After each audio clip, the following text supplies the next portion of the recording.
Wow. Ganda pa rin ng ng background ko, anong sunset, kulay orange. Orange at red. Ayaw malaglag. Yun. Sabi ni Sir Chris, kaka-install lang nitong charging station niya dito. Pagdating naman dito, merong parang fish pond. Ito yung masarap. Umigop ng mainit dito sa tabing dagat. Maganda yung dagat nila dito, pino.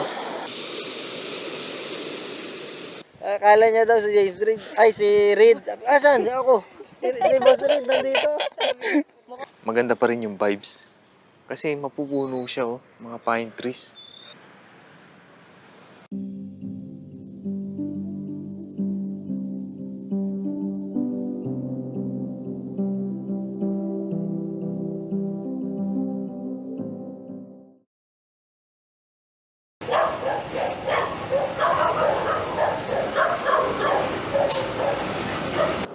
Alright, guys, at magandang umaga, magandang tanghali, magandang gabi sa inyong lahat. At ngayon ay nandito na tayo sa Palawig, Zambales. Papunta ngayon tayo sa Alon at Tapoy sa campsite. 4 minutes away na lang.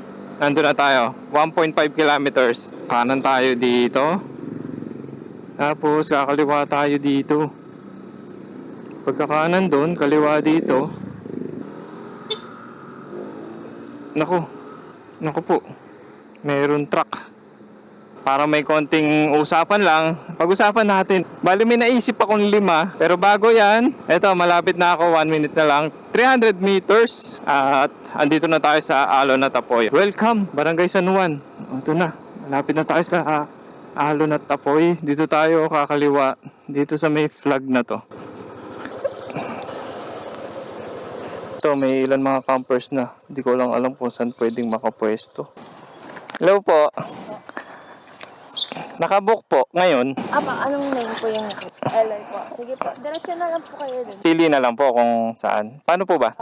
Nandun po yung owners, bali siya na rin po yung mag-a-assist sa inyo. Okay, sige po. Kasi may nabalahaw po kaya inassist. Sige po, thank you po. Thank you. Andito daw yung owner. Diretso lang tayo dito. Morning po. Wala namang problema kung doon tayo pupunta sa may bandang dulo. Sir Eloy. Opo. Welcome.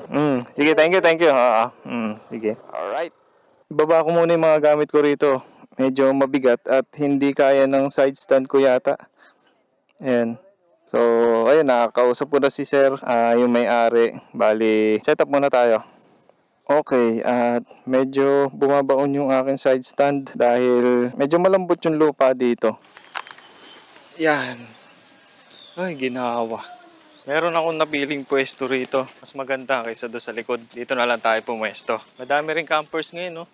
Ayun, dito na lang tayo. Tapos, tanaw natin, dagat. Yeah.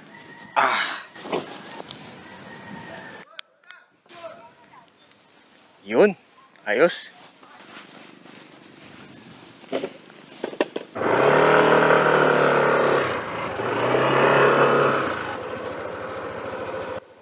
So, napansin nyo, meron na tayong top box. Dagdag tayo ng additional storage section na legacy hard plastic. Tapos, mura ko lang din siya nakuha. Ang laman nito is yung mga pagkain, cookware. Yung ground sheet ko, dito ko na rin nilagay.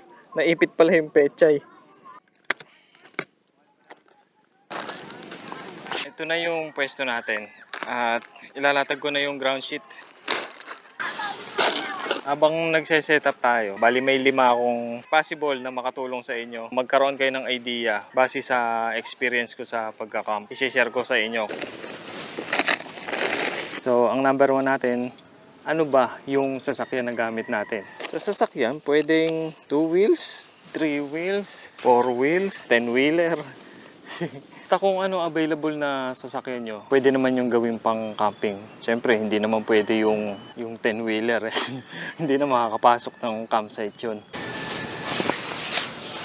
So, dun sa sasakyan, depende na lang sa inyo yan kung ano gagamitin nyo, kung ano available na meron kayo. So, ako, motor ang gamit ko.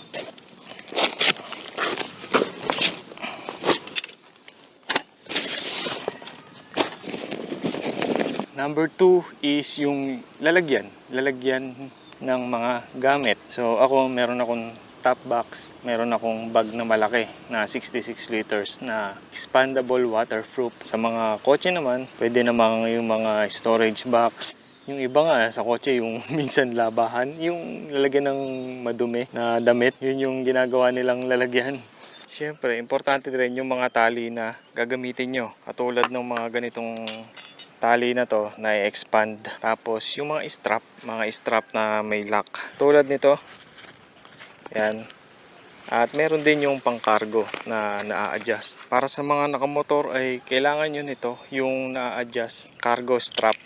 Kasi naghihigpit siya. Humihigpit siya ng humihigpit para hindi malaglag yung mga gamit natin. Strap kailangan nyo din para sa mga motocampers. Maglagay na tayo ng canopy. Number 3 is kagamitan. Bali ito, ipapakita ko sa inyo kung ano yung mga dala kong gamit at mga gamit na pwede nyong makonsider na pwedeng bilhin nyo o pwede nyo madagdag sa inyo. Number 1, yung ground sheet para may lagayan tayo ng mga ibababa nating gamit. Pangalawa is itong canopy. Ang sukat nito ay 3x3 para sa mga 1 to 2 person, 1 to 2 people, 1 to 2 packs. Last camp, hindi ko na tinanggal yung tali ko. Binuhol ko na lang ng ganyan para sa next camp, di ba? Hindi na ako magbubuhol. May nabibili na canopy na kasama na yung mga pole tulad nito. Martilyo at pegs. Sa mga beach, kailangan nyo ng mas mahaba yung ganito kasi malambot lang yung lupa. Pagka malakas yung hangin, may tendency na tangayin yung canopy at mahugot yung pegs kapag ganito lang kaikli. Pero kung medyo matigas naman yung lupa, pwede na yung ganito. Malambot lang yung lupa niya, kailangan ko ng mas mahaba. Hindi ko lang sure kung ilang centimeter to, baka 30 centimeter yata ito. So ito yung gagamitin ko dito para bumaon siya ng mas malalim. Kinakamay ko lang bumabaon siya oh. Ibig sabihin, malambot yung lupa. 2, 3, 4, 5, 6, 7, 8, 9, 10. 1, 2, 3. Pagka bumili kayo ng canopy, wala pang kasamang ganito, heavy duty pegs, tsaka yung holder ng pole. Bibili nyo to separate para pagdating nyo sa camp, ready na, di ba? Bumabaon na siya sa kamay ko pa lang. So, di na kailangan ng martilyo. Huwag nyo lang pukpukin kasi itong yung bilog na to, yung pinagtutusukan nitong pegs ay marupok lang yan. Baka mamaya pag pinukpok nyo na pinukpok, tumatama kasi yung itong parang hook niya. Naka isang spot lang yan, isang welding lang. Baka maputol kasi. Yeah. Oh. Nakarating ako dito alas 10 sakto yata. Alas 10 pa lang, wala na masyadong campers. February 16 to 17, Lunes, Martes, wala masyadong campers. Talagang maganda pagka weekdays nagka-camp, wala masyadong tao. Yung kasama ng canopy, itong pole, ito yung nasa pinakataas. At yung nasa pinakaibaba naman, yung may goma. 4 na portion siya. Tapos meron ditong hook. Kunyari, ito yung nasa taas. Papasok mo lang ito dito. So, ganyan yan. Yan. Pero matibay yan, nakalak na yan. Hindi na yan liliparin ng hangin o matatanggal. Madali lang din siyang tanggalin. Kunyari, ipasok natin to. Tapos, hugutin mo lang na ganyan. Oh, tatanggal agad. Iyon. Oh, ito na yung pangalawa nating pole na ilalagay sa likod. Dahil ayan ay nasa harap ng katayuan. Ang pangit lang sa aking pole kasi yung adjacent dito hindi siya tumatama dito sa may pinaka pole. Ano lang siya, manipis, hindi siya mataba. Ngayon, pwede kayong bumili ng mahabang tornilyo para maipit niya yung pole para maging steady talaga. Yun yung kulang ko. Yun yung gagawin ko next time. Magpapalit tayo ng tornilyo dito. Ngayon, ito na ang ating canopy. Itong may silver na to, ito yung ihuhook natin dun sa may pole. Itong butas na to. Yan, pero ibababa ko muna. Ang technique kasi rito, dapat itali mo muna yung mga sides bago mo itayo. Bali, kailangan nyo ng extra. Although may kasama na pegs yun, yung aluminum yata, na maikli lang siya. Bumili rin ako ng ganito para dun sa 6 na side na pagtatalian. Ngayon ay naipwesto ko na yung mga pegs tsaka yung mga tali. Ganito ang itsura niya. Ito yung nasa sentro na nagduduktong dun sa may pole. Yan yung hahatak sa pole. Ito naman yung sa side. Yan. At meron pa dito, pangatlo. Ayan. Tapos yung Sa kabilang side naman, yung sa likuran, na maghahatak din sa pole. Tapos, ayun. Tsaka yung isa pa doon. So, ganyan. Tinali ko muna ng paganyan. Hindi siya nakatali dahil yung lubid ko na to, yung aking tali ay adjustable siya. At may tatayo na natin dito. Yan. Tapos, i-adjust natin yung kanyang tali. Kung gusto niyo na lang ng easy na adjustan ay pwede na to. Yung canopy may kasamang tali yan. Pwede naman yun yung gamitin nyo. Pero ako, bumili kasi ako ng ganito na may adjustan na easy. Yan, hatakin ko lang ganyan, hihigpit na. Para humigpit. Oh, di ba? Yan, medyo steady na siya, di ba? Bali yung 4 sides na lang, tsaka yung nasa likod. Ngayon ay naitayo ko na yung ating canopy. Ayan itsura niya. So, yan, pasensya na kayo kung hindi siguro pantay dyan. Okay naman. Yan. I-adjust nyo lang yung pegs tsaka yung tali. Kung medyo londo, yung tawag doon. Yung parang maluwag. Ito naman sa gilid. Yan. Yung mga, syempre yung pinaggagamitan, yung mga pinagtanggalan, yung mga lalagyan, lagay natin ulit sa may bag.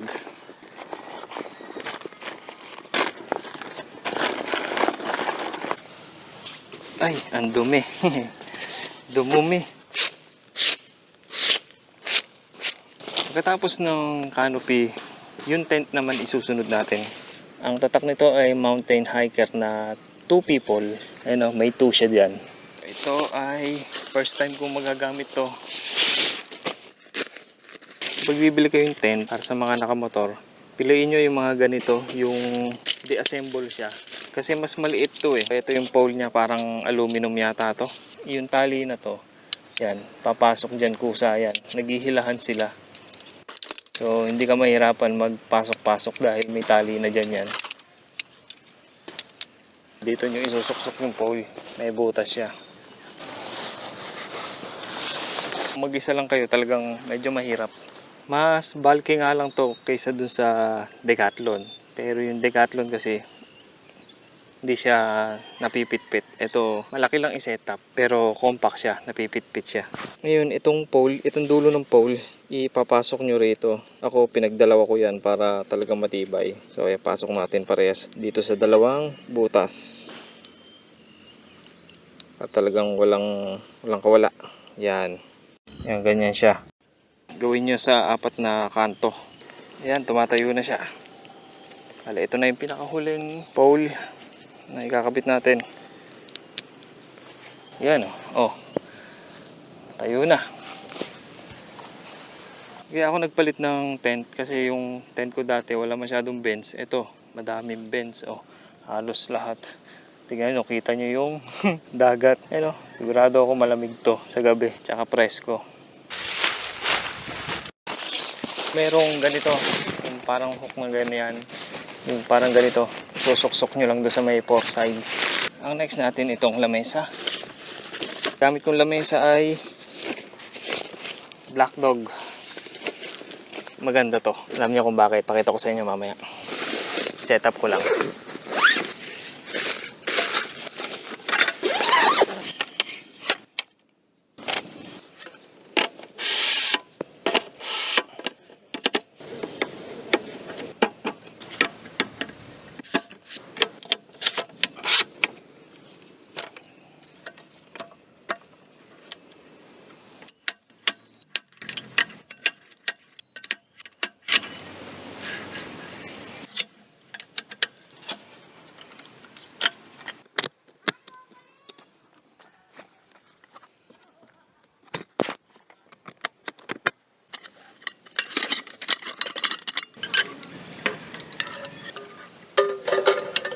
Upuan.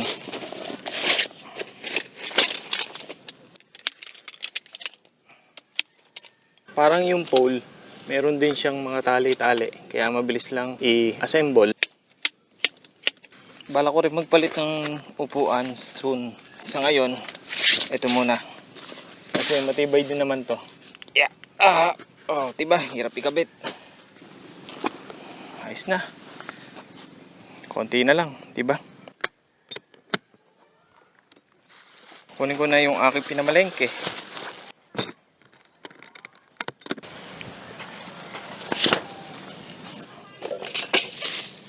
Kagandahan dito sa table ko ay GT siya, di ba? Nakita nyo meron siyang kung saan nilagay ko yung mga cookware natin. Ayan o, isang set na yan. Merong kawali, merong saingan, merong lutuan ng may sabaw, tasa. Ito yung kutsara tinidor ko. Meron pa. Nilagay nating basket dito kanina. Ayan, pwede mo siyang ma-access. Pwede mo siyang paglagyan ng mga gamit pa. O ito, mga plato. Pwede pa natin ilagay dito. Yan o. Tapos, dyan ko lalagay yung mga pinamili natin. Bigas. Ang butane. Dito muna. Ito yung pinamili ko. Pusit. Yan. Siyempre, ang ating kutsilyo. Sabit ko na lang din. Ayan, di ba? O, pwede mo nang pan ulit. Kailangan i-atras ko pa yung ground sheet para masakop talaga yung ilalim ng ating tent. Papantay ko siya dito sa ating holder ng pole.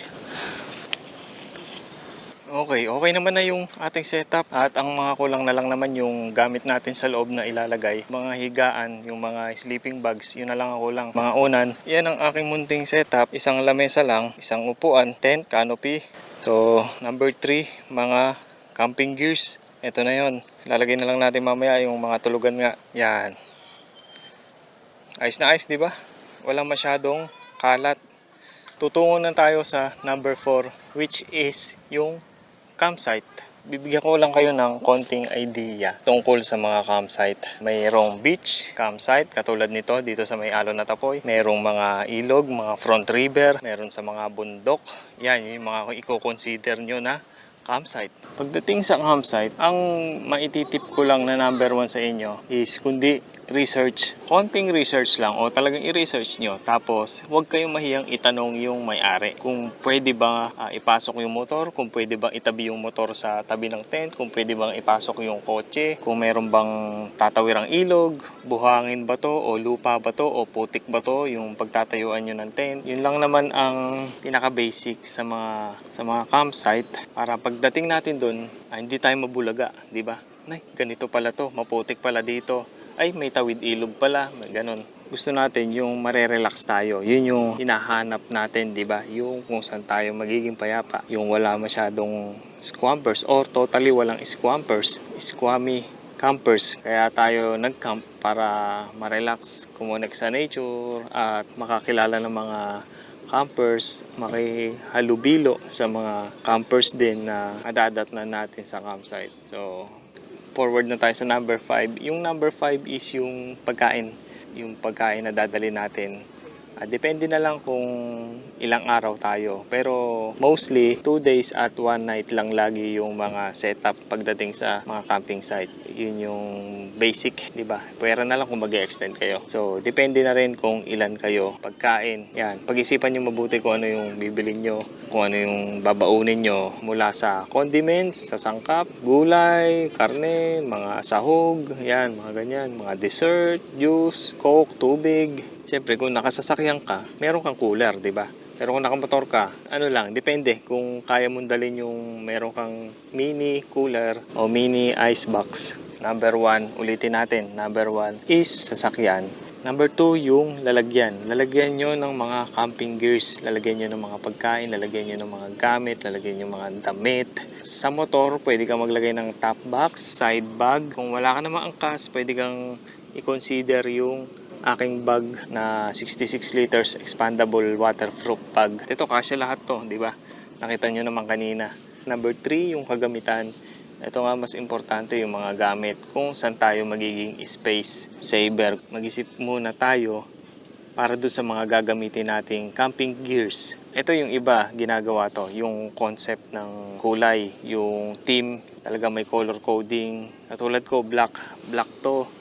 Ayan, black. Black yung upuan, black yung canopy, black yung aking lamesa, black yung suot ko, black yung cup ko, black yung pants ko, black yung tsinelas na tigwa 150. Natuwa naman ako dahil black concept, ayos na ayos din naman. bibili kayo ng gamit na magiging masaya din kayo, na magiging komportable din kayo pagdating sa campsite. Kasi kung bibili ka ng gamit tapos katulad ko, bumili ko ng gamit, hindi man ako naging komportable doon sa binili ko, nakatambak na lang ngayon sa bahay, di ba? Dagdag ko lang yung kasi nasa campsite nga tayo, gusto natin ma-relax. Siyempre, yung higaan natin sa loob ng tent ay gandahan natin para pagtulog natin, ma-relax din tayo, di ba? Pagdating naman sa campsite, talagang research lang. Check nyo kung mapuno ba o walang puno, mainit ba sa tanghali, kailangan ko ba magdala ng canopy, kailangan ko bang magdala ng lamesa, upuan, yung mga ganon. Depende naman sa inyo kung ano trip nyo, kung gusto nyo mag-rent ng kubo, di ba? Sa mga beach naman may mga cottages. So, yun ang pwede nyong gawin. Kung gusto nyo na lang tent yung dalhin nyo, pwede, di ba? Itabi nyo yung sasakyan nyo, yung motor nyo doon sa may cottage, tas nasa gilid lang yung tent nyo, pwede, di ba? So, depende sa inyo talaga kung paano kayo magka-camp. Kunin ko na yung mga sleeping bags, lagay ko na rito sa may loob ng tent para magluto na tayo.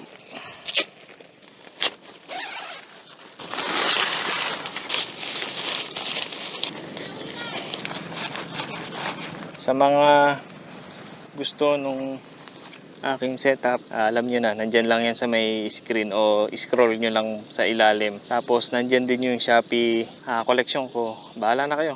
Nandyan lang yan, itap nyo lang yung screen.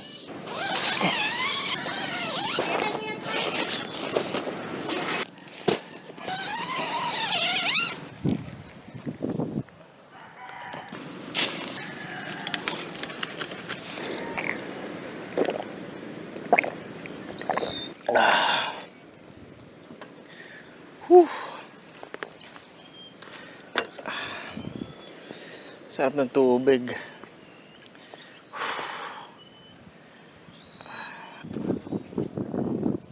Yeah. Para medyo nakaharang sa atin. Di ba? Yan. All goods. Okay na yung setup natin. Magigib na tayo ng tubig para makapagsaing na tayo at makapagluto na rin ng tanghalian. Okay.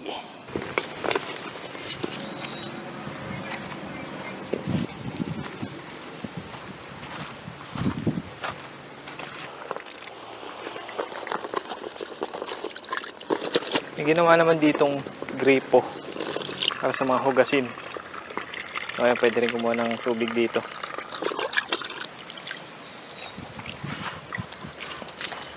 Yeah.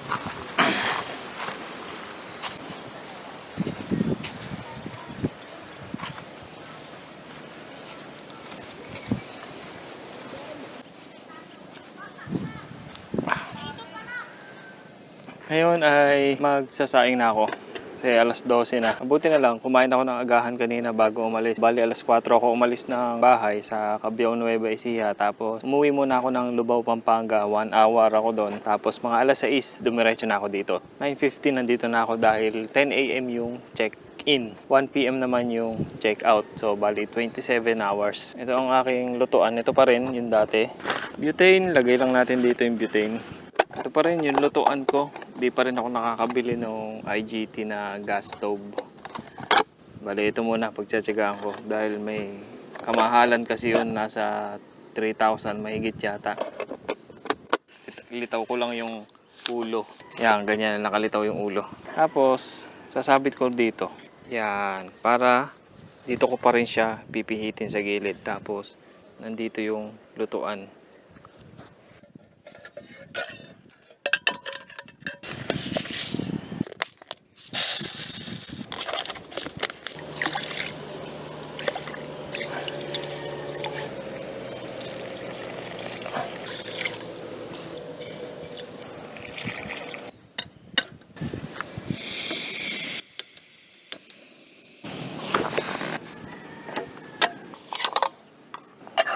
Ngayon, habang umiinin yung sinaing, handa ko na yung ating ulam. Ito, Lego Mackerel. Yung pinili ko yung may easy open. Yung isa nito, yung Saba, wala siyang easy open. Bawang sibuyas, luya. Kung optional, gusto nyo ng gulay, pwedeng pechay, pwedeng malunggay. Tapos, sampalok o kaya kamyas, mas masarap. Gusto kong hiwa sa luya yung maliliit lang para nakakain ko rin. Sibuyas. Sarap daw dinidikdik to para lumabas yung aroma tsaka yung lasa. Gasang kulay gulay. Pero biyakin na natin dito. Yan, hanggang doon sa may lagpas ng goma.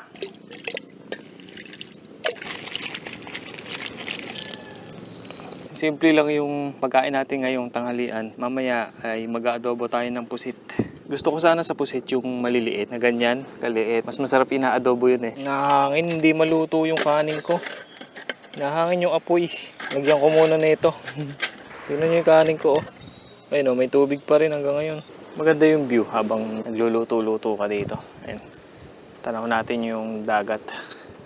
At yung hangin, umahampas sa mukha natin, umahampas sa katawan natin. Kaya masarap. Parang sa CST nung napunta ako. Kaso doon, front beach, punong-puno ng puno sa may harap talaga. Hile-hilerang ganun. Labas ang mantika. Tapos nakakalimutan pala yung mantika. No? Ay, oh no. Ayun, may mantika ako. Kailangan din natin ng asin, konting paminta. Mantika. Yan, konti lang. Nilagyan kong plastic kasi tumatapon. Wala kasi siyang goma dun sa pinakatakip para maging sealed siya. So, hindi naman siya talaga pang ganun, pang mga asin o mga paminta. Yun talaga ang use dito. Kasi yung dalawa kong ganito, may toyo, tsaka suka. Kaya ito liquid, dito pwede. So, no choice. Ginanyan ko yung mantika ko, nilagyan ko ng plastic. Lagay ang bawang. Sibuyas, luya. Meron akong Knorr cubes nung nakaraan. Nagpunta kami ng CST. Kinalahati ko lang kasi to. Lagay ko na rin. Sayang eh. Siguro, biyakin ko. Yan. Yan, wala tayong pantakip.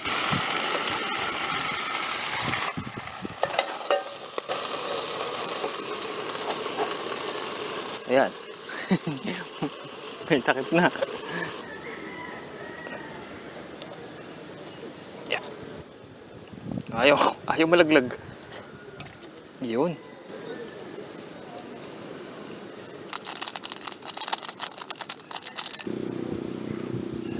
Mix lang ng konti. Parang konti yung sabawan ako. Pero okay na siguro to para sa isang tao. Wow! Final touch, paminta. Then, konting asin na lang. Ay! Vlog ka ba, sir? Hindi, okay lang. Bala muna kita. Musta ba, sir? Okay lang, sir. Eloy. Sir Eloy. Chris. Sir Chris. Opo, Chris. Sir, ano to? Talagang sa inyo na to? Oo, sir. Mm. Itong campsite, sir, parang project ko lang talaga. Kasi umalis yung... Kasi yung father ko may-ari talaga ng lupa. Mm. Pero ito dati, sir, talagang ganit. Actually, mas malala pa dito. Dito? Malala pa Sobrang mapuno, ano? Oo, hindi mo mapupuntahan yung gitna nito dati, sir. Tapos, nung umalis, sabi ko, may project ako. Akong bahala sa place. Habang wala muna siya. Tapos, trinajik ko gawing campsite. So far, hindi ko rin maganda in-expect naman yung eh, result sir, eh. Oo, Daming nagpupunta. Kailan nag-start, sir? Nung mahal na araw lang, sir. last year? Wala pang 1 year, oo. Aba, wala pong 1 year, pero... Medyo na, di ba? Nakikilala na. Medyo nakikilala na, sir. Kahit pa paano. Ayos na. Oo, sir. Sir, ilang taong ka na? 26, sir. 32 ako. Di rin Parang di tayo nagkakalayo. Hindi tayo nagkakalayo eh. May asawa ka na, sir? Wala, partner lang. Kasi, si ma'am kanina, yung nandun. akala niya daw si James Reid. Ay, si Reid. Asan? Ako. Si Boss Reid nandito. Mukhang bumalik si boss. Iba yun, malaking motor nun. Si Brother Elo yun. Malaking motor nun, tsaka bigatin yun. Bigatin. Solo camping siya. Ang laki ng tulong sa amin ni Sir Reid. Sa totoo lang, sa kanya ko rin na nalaman to. Kumbaga dahil sa kanya rin talaga nakilala ko talaga ako. Malaki rin talaga influence ng ng mga vlogger. So mga tol, pagkatapos kong makaluto, dumating sila Sir Chris at Ma'am Ann, yung partner niya. So bali sila, kinakamusta nila yung mga campers na nagka-camp dito. Bigyan ko lang kayo ng konting background. Siya na yung nagmamanage nitong lugar, kasama yung partner niya. Dito na rin sila nakatira. Bali si Sir Chris tiga Olongapo daw at yung father niya yung nakabili nung mismong site na to. Dito, sa tabi ko, meron na wala pang develop. At yung kabila daw niyan ay nabili din nila. Sayang daw at di nila to nakuha. Maganda sana yon, isang diretso lang yung campground, yung campsite. Mula doon sa may naman merong bakod naman hanggang dito sa may bakod na yan. Malaki naman to. Kasya siguro pwedeng mag-accommodate dito siguro ng mga hanggang 20. So, maraming salamat po Sir Chris at Ma'am Ann sa inyong pag-welcome sa akin dito sa Alon at Apoy. Oo nga hindi ko natanong kung saan nagmula yung Alon at Apoy. Kain na tayo. Yung kanin, ba't ganun? Basa yung ilalim. Hindi ko alam kung sobra sa tubig o kulang lang sa inin. Parang matakaw sa tubig. Kain po. Kain tayo.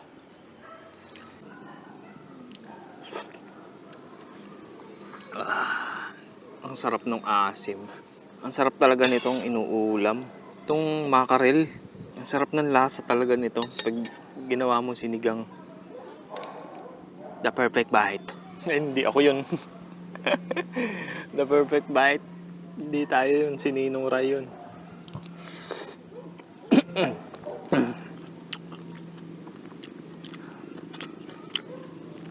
Ang sarap.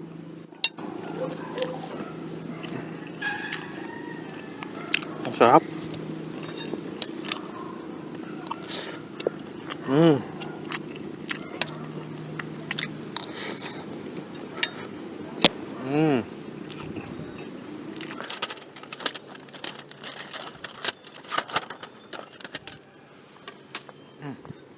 May bisita ako.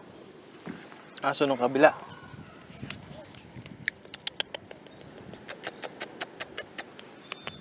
Hello. Ano pangalan mo? Ano pangalan? Nacho pala pangalan. Tuloy ang kain.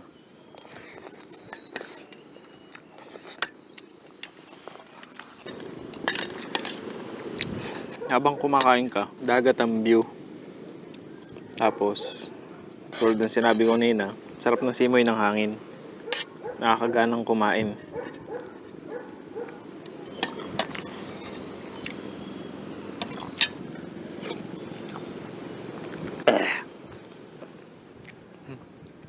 Ay, legit yung kilig. Ay, asim. Matapat niyan, tubig lang. Thank you Lord sa pagkain at binusog nyo po ako.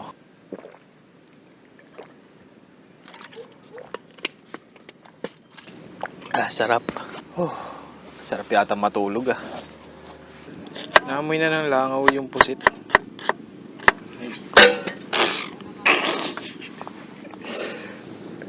Visit. Sabay ko na to.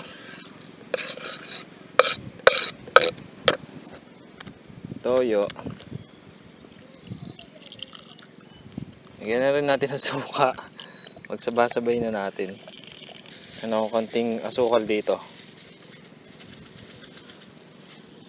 Ayan ako asin. At paminta. Sabay takip. Andito ako sa loob ng tent at ito yung tent natin na mountain hiker. Bali, pang 2 people. Black din siya sa loob. At mesh ito. Yan. Double door yan. May access din dito. At ito naman, may access din dito syempre. Ayan o.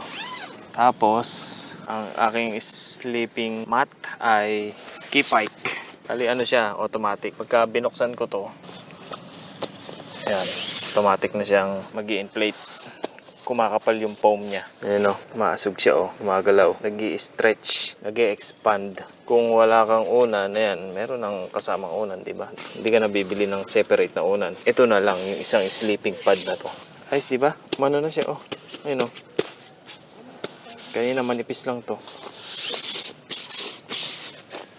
Pag na-inflate na siya ng tuluyan, pwede mo nang ibalik to. Takpan mo na. Oh. Una na lang. Pagka bumili kayo ng well-hike na sleeping mat, may kasamang ganito para ma-inflate natin yung saunan.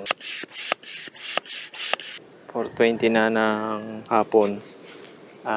Hinihintay na lang natin bumaba yung araw para makita natin yung sunset dito sa Alon at Tapoy. Pagka nasa bahay ka, ang dami pumapasok sa utak mo, ang dami pumapasok sa isip mo. Pero pagka nandito ka sa campsite o malayong lugar na presko, maganda yung ambience, parang hindi mo naiisip na umuwi. Lalo na kung kompleto ka naman ng gamit, kung maayos naman yung tinutulugan mo. Parang ayaw mo nang umuwi dahil iisipin mo ulit yung mga problema. Nakataas pa pa ako. Oh. Ako lang naman gagamit nito kaya ayos lang yan. Sarap maglakad pala dito. Ang lawak nung nila, yung pangpang. Kasi ito sa likod ko yung Alon at Tapoy. May namimingwit doon si Kuyang. Tapos meron pa ron. Hindi ko sure kung campsite yun o resort na talaga yun. Tapos yung tangal, nandun gawi daw yung tangal dito. Bandang right side. High tide umaabot hanggang doon. Pagka may marka ng mga seaweeds, inaanod hanggang doon. Pagka high tide. Masarap pala dito pagka high tide, no? Malalim. Malalim rin yung dagat nila dito. Ayun, no? Si Kuya, kung tanaw nyo dito, kalahati na ng katawan niya yung lubog. Hanggang bewang na niya yung tubig. Dito sana yung sunset, kaya lang wala pa. Medyo makulimlim. Mukhang hindi yata tayo pagbibigyan sa sunset. Kunin ko yung upuan. Masarap pumupo dito. Mas ma-appreciate mo pagka dito ka pala naupo. Kitang-kita mo yung buong karagatan. Habang nanonood ka lang sa nagpi-fishing, nanonood ka lang sa naliligo. Nainggit ako kay Kuya Kanina pa bingwit ang bingwit dun Kahit wala sigurong nahuhuli, enjoy yung gawin yun, Lalo na kung may nahuli, di ba?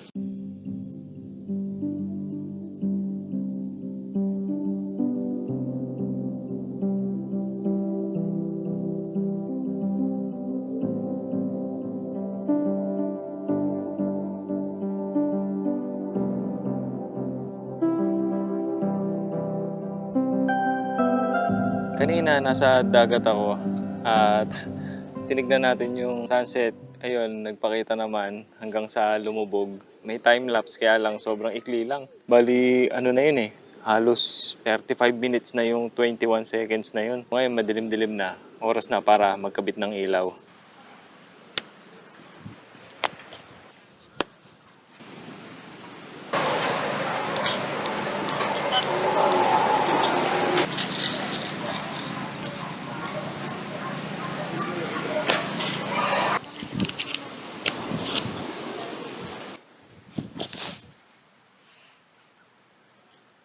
Classic setup. Merong 3 ilaw sa baba, isa sa taas, tsaka Christmas balls. Kaya lang hindi pantay, pero okay na yan. Ganda pa rin ng ng background ko, sunset, kulay orange. Orange at red. Wow. Pakaangas. Bali pagtapos dito, maliligo na ako para mamaya kakain na lang ako. Tapos bukas na tayo maglilibot dito sa buong campsite para mapakita sa inyo kung gaano kalaki at kung ano ang meron dito at kung ano pa yung mga ibang pwedeng gawin. So ngayon ay sulitin ko muna yung gabi kasama yung sunset. Dagdag ko lang, nandito nga pala sila Wanch episode, sila Campoholics, tsaka si Sir Dondon and Peach. Fresh na ulit. Pag gabi talaga dun mo ma-appreciate yung nasa campsite ka. Bukod sa malamig, nagsisimula ng pag-ingay yung mga kuliglig. Ngayon, ang gagawin na lang natin ay papainitin ko yung niluto kong adobo kanina. Hindi ko pa nga natitikman kanina eh. Pinatay ko lang yung apoy, tapos hinayaan ko na. Painitin ko ngayon, tapos kumain na tayo. Tapos mamaya, siguro magtsaa na lang. Hindi ko alam kung okay yung tsaa sa gabi, no? So kasi yung bago matulog, may mainit akong hinihigop. Meron naman akong ditong kape. Siguro yun na lang. Yun. Makulo na, pwede na to. Pwede na. Kain po.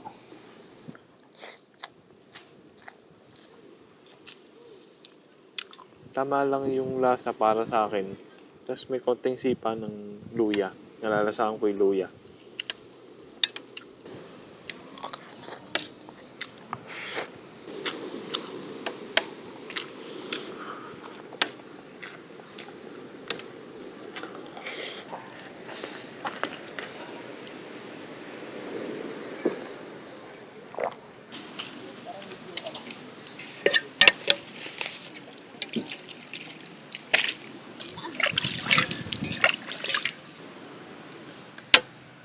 Yung oriental coffee. Tapos white coffee siya. Pero dito sa baba, no sugar yung nakalagay. Kaya ito yung ginawa ko.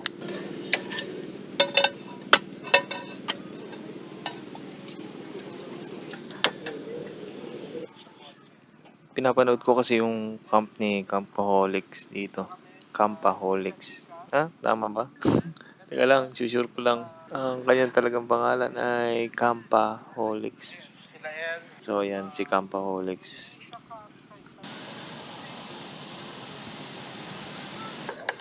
Ang bango ng kape na to ah. Ang sarap.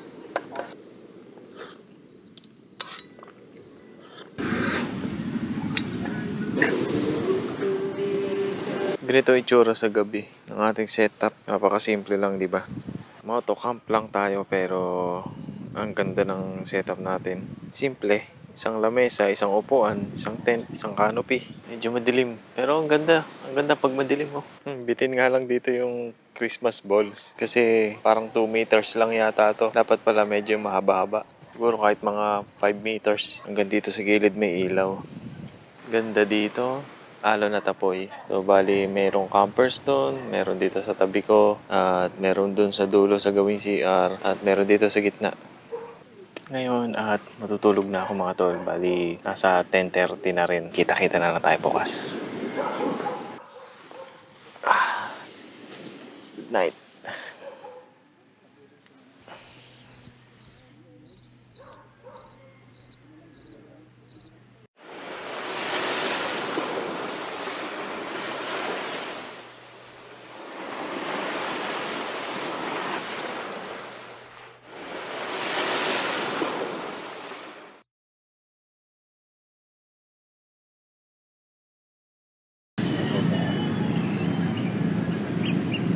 Morning. Good morning, good morning. Day 2 sa Alon at Apoy. Mali yung ginawa ko kagabi. Nagkape ko. Sobrang lakas ng tama ng kape sa akin kagabi.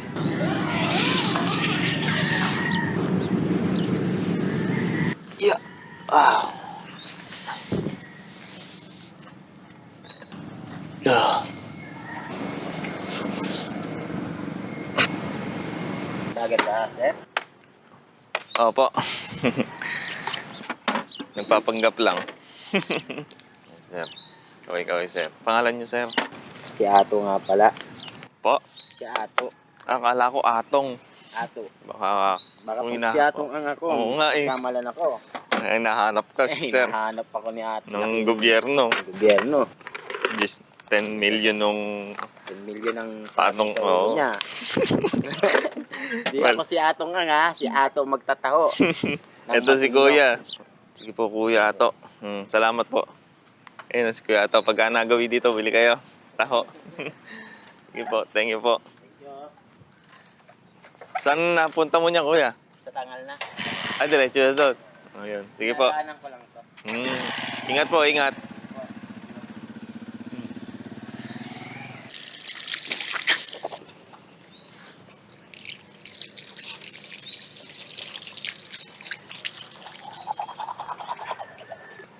libutin muna natin yung buong area. Sisimulan ko dito sa labas sa may mismong gate. Papasok dito sa campsite para makita nyo yung kabuuan ng area dito sa Alon at Apoy.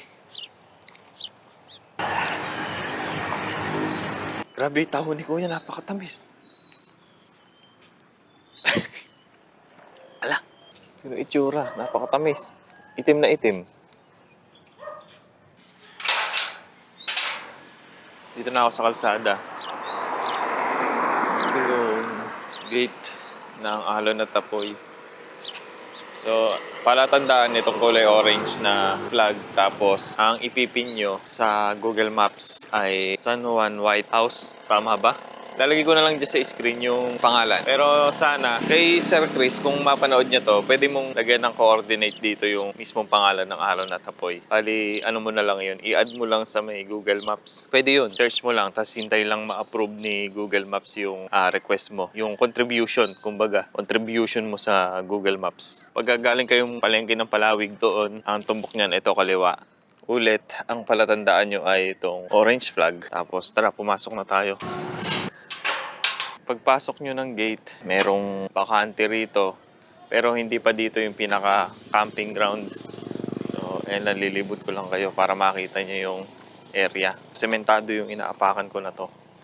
Ayan. Ganda rito, makawayan. Oh. Lalo na pagka namunga to. Ay, ibig kong sabihin, lumago yung mga dahon-dahon nito. Maganda rito. Ayan. Pasok nyo. Ayan, dito tayo naghintay kahapon. Hindi ko napapasokin kasi ano yan, private na yan. So, meron pa rito, area. Pwede pa rito kaya lang malapit na sa highway eh. Ganda rin dito mapuno. Ayan, yung White House. Tapos, ito, papasok na tayo sa may camping area. Balak pa ni Sir maglagay doon ng CR tapos aayusin yung area na yun. Itong area na to, yung malapit sa may bahay na to. Ay, hindi. Parang ano lang yan. Ano kaya to? Kitchen? Kitchen kaya to? Hindi ko sure kung ano to. Dahil naka-tinted yung kanyang window. Tapos, ito nga yung sinasabi ko, balak na ipaayos din ni Sir Chris. Itong lugar na to. Tapos maglalagay din daw siya ng CR. Pero sana, i-stay pa rin ng medyo semi-raw para maganda pa rin yung vibes. Kasi mapupuno siya oh, mga pine trees. You know? Ang dami nilang kahoy oh, pwede kang kumuha dyan.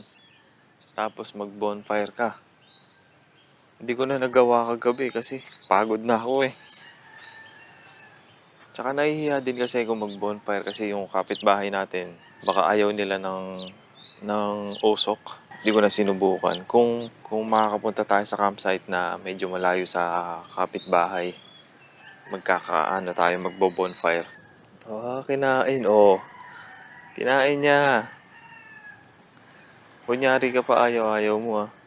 Parking area kung di kaya ng mga sasakyan nyo dun, pasukin yung mismong camping ground kasi medyo mababalaho.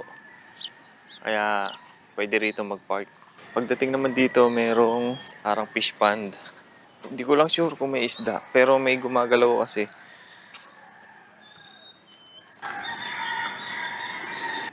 Nandun tayo sa dulo. Tapos yung katabi ko, bagong dating din. Nandun sila mama yun. Mga vlogger din sila. Sa area na to.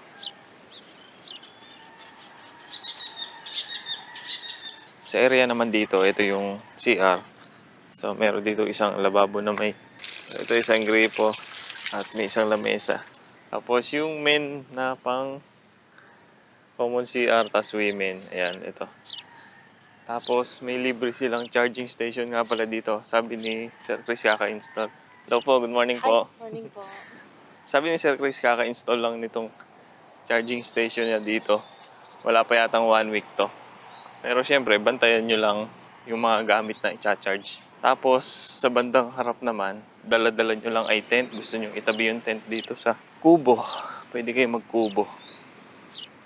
Meron silang 1, 2, 3. Tatlo ang kubo ni 1, 2, 3, 4. Apat pala.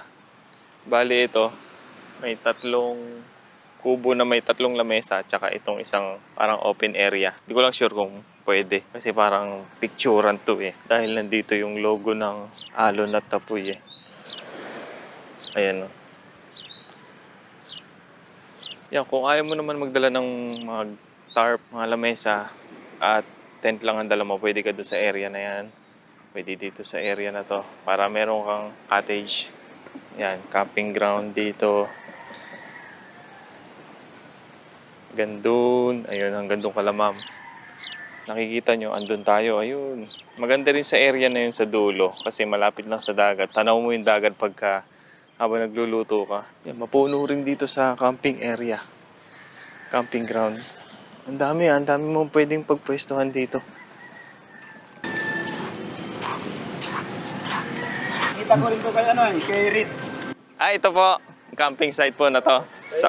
Tiga saan po kayo, sir? UC? Kala ko tiga Pampanga rin kayo. UC kami? Opo. Hindi ako magkakape ngayon. Ang gagawin natin, black tea. Tapos meron ako ditong hopia. Hopia munggo.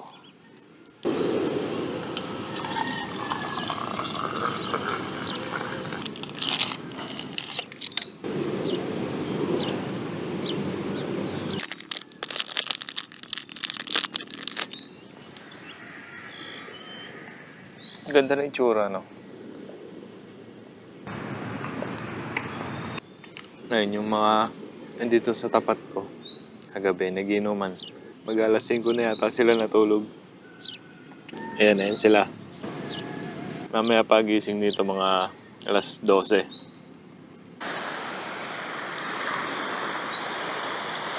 Ito yung masarap. Umigop ng mainit dito sa tabing dagat. Ngayon, susulitin ko na lang hanggang 12. Kasi 1, dapat naka-check out na tayo. Yung inyong camping gears. Kapag ka liligpitin naman, baligtad. Kung ano yung huli nyong sinetap kahapon, yun yung una nyong liligpitin ngayon. Ang low tide dito ay mula umaga. So, yung high tide niya mula gabi hanggang madaling araw. Maganda yung dagat nila dito, pino. Pinong buhangin. Tapos hindi siya masiwid.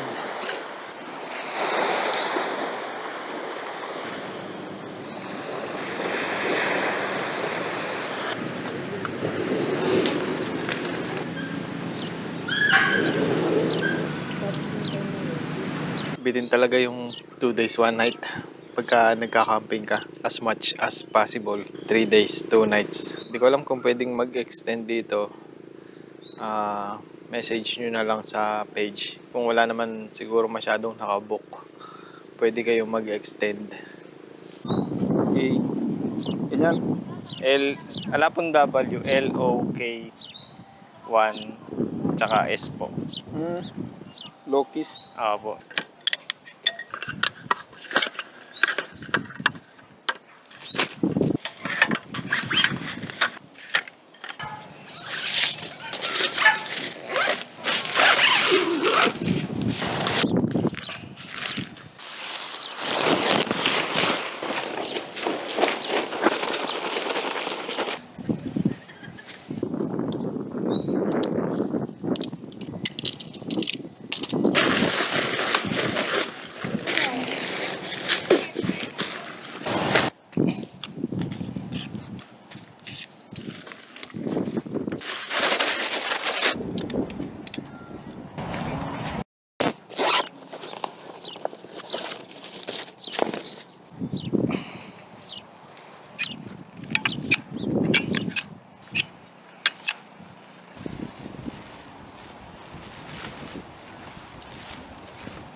Okay, alright guys. At ang masasabi ko lang dito sa campsite ay double thumbs up. Siyempre, napakabait ng owner at si Ma'am Ann.